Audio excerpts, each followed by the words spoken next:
मैं doctor Mahadev Singh, assistant professor political science, Shri Sanwaliya ji government college, Mandphiya, Chittorgarh. आज हम पढ़ेंगे प्लेटो का आदर्श राज्य।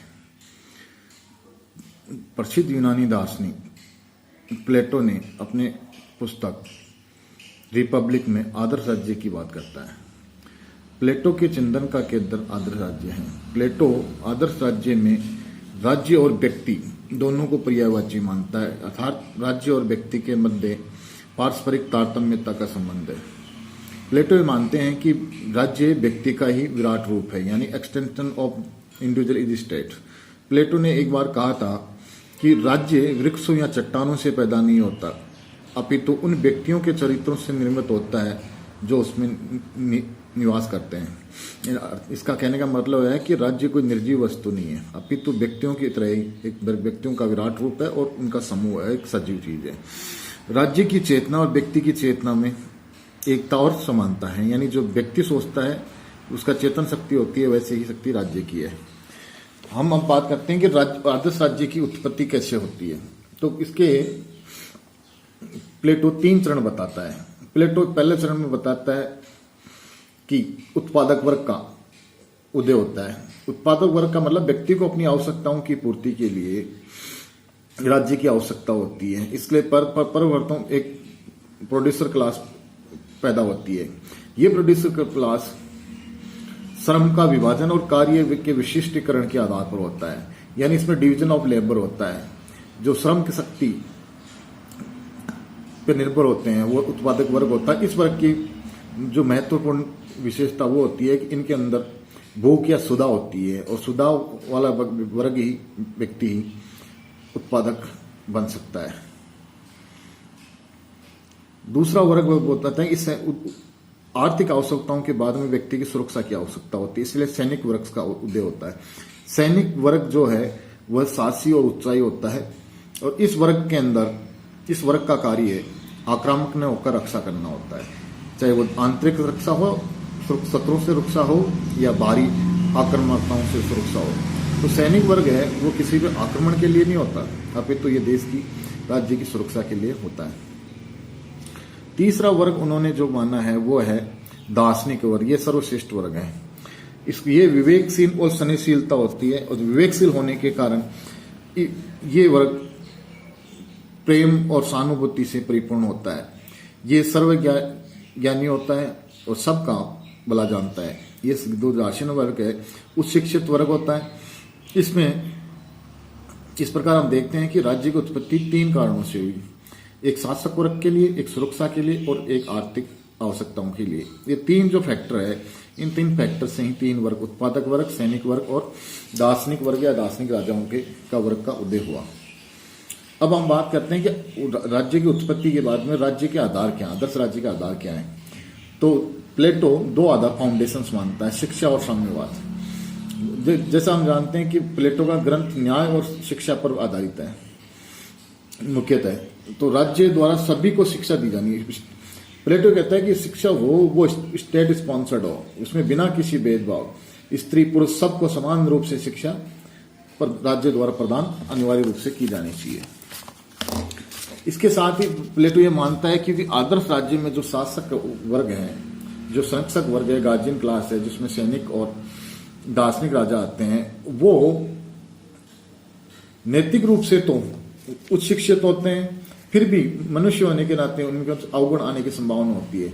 और आदर्श राज्य में वो किसी प्रकार का भ्रष्टाचार या अनैतिकता पूर्ण कृत्य प्लेटो देखना नहीं चाहता, इसलिए वो संरक्षक वर्ग, सैनिक और दार्शनिक वर्ग के लिए परिवार और संपत्ति का साम्यवाद चाहता है, यानी कि वो कहते हैं कि राजाओं और सैनिकों को कंचनों और कामनी से दूर रहना चाहिए, उनका निजी परिवार नहीं होना चाहिए और उनके पास निजी संपत्ति भी नहीं होना चाहिए। कि परिवार को उन्होंने कहा कि इन चीजों के कारण व्यक्ति भ्रष्ट होता है। आदर्श राज्य की बॉर्डर प्लेटो मानता है कि राजनीतिक शक्ति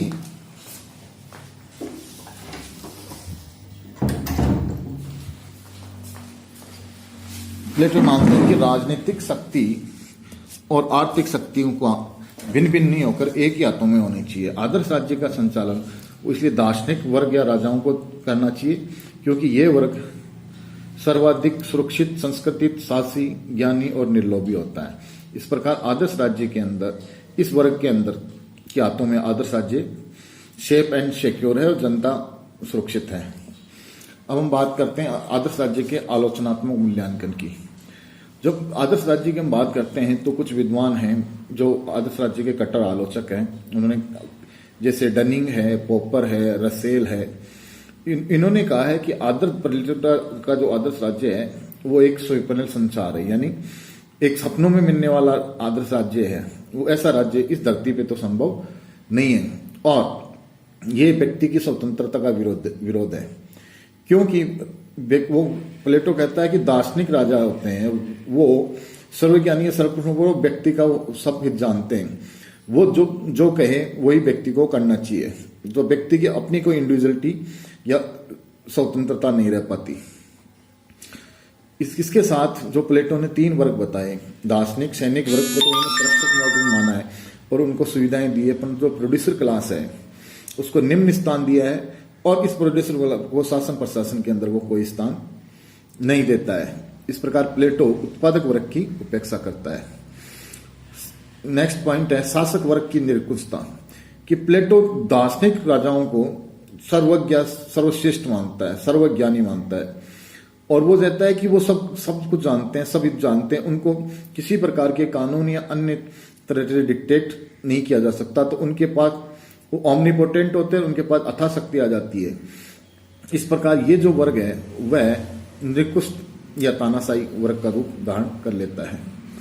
अगला है कानून की उपेक्षा। प्लेटो अपने आदर्श राज्य में कानून को कोई स्थान नहीं देता। वो ये मानता है कि जो दार्शनिक राजा है वो सर्वज्ञ है, सर्वज्ञानी है और वो जो कहते हैं वो उचित है, वही कानून है। किसी प्रकार के लॉ ऑफ लैंड की जरूरत नहीं है, संविधान की जरूरत नहीं है।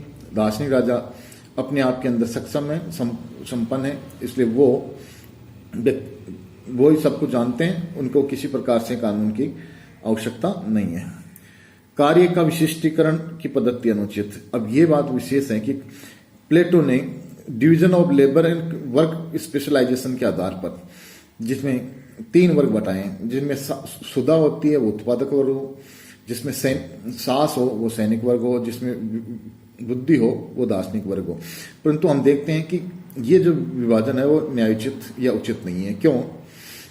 क्योंकि प्रत्येक व्यक्ति के अंदर तीनों गुण होते हैं, साहस भी होती है, सुधा भी होती है, विवेक भी होता है। अब व्यक्ति के लिए पहचानना मुश्किल हो जाता है कि उसके अंदर कौन सा गुण प्रभावी है। ये इस प्रकार ये कह देना है कि उत्पादक वर्ग है उसके अंदर साहस या बुद्धि नहीं होती, ना उचित नहीं है। सैनिक वर्ग होता है, सैनिक वर्ग के अंदर उत्पादक वर्ग के भी गुण होते हैं, साथ साथ दार्शनिक वर्ग के भी गुण होते हैं, परंतु उसको सिर्फ सैनिक वर्ग तक सीमित रखना, क्योंकि वो साहसी और उत्साही होता है, न्यायोचित नहीं कहा जाता। और दार्शनिक राजाओं को भी कि सिर्फ विवेकशील होता है, जिसका मतलब ये नहीं है कि उनके अंदर सुधा या साहस के गुण नहीं है, उनके अंदर भी साहस या सुधा के गुण होते हैं। इस प्रकार ये जो कार्य का विशिष्टीकरण डिवीजन किया गया है वो न्यायोचित नहीं कहा जा सकता।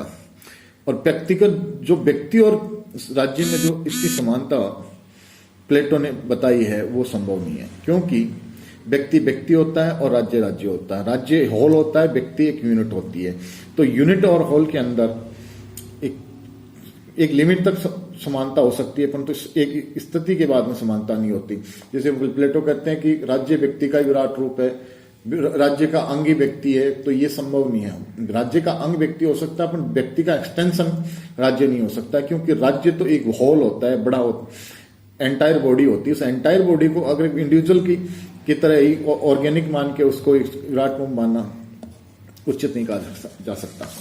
इस प्रकार हम देखते हैं ये जो प्लेटो का जो आदर्श राज्य का विचार है वो नैतिक दृष्टि से तो देखें तो बहुत अच्छा लगता है, परंतु ये यथार्थ या व्यवहारिक धरातल पे इस प्रकार का राज्य संभव नहीं है। तो हम निष्कर्ष रूप में ये कह सकते हैं कि प्लेटो का जो आदर्श राज्य है वो यूटोपियन है, उसका कोई यथार्थ या व्यवहारिक स्वरूप धरातल पर नहीं देखने को मिलता है। ये एक कल्पनान्वित राज्य ही हो सकता है।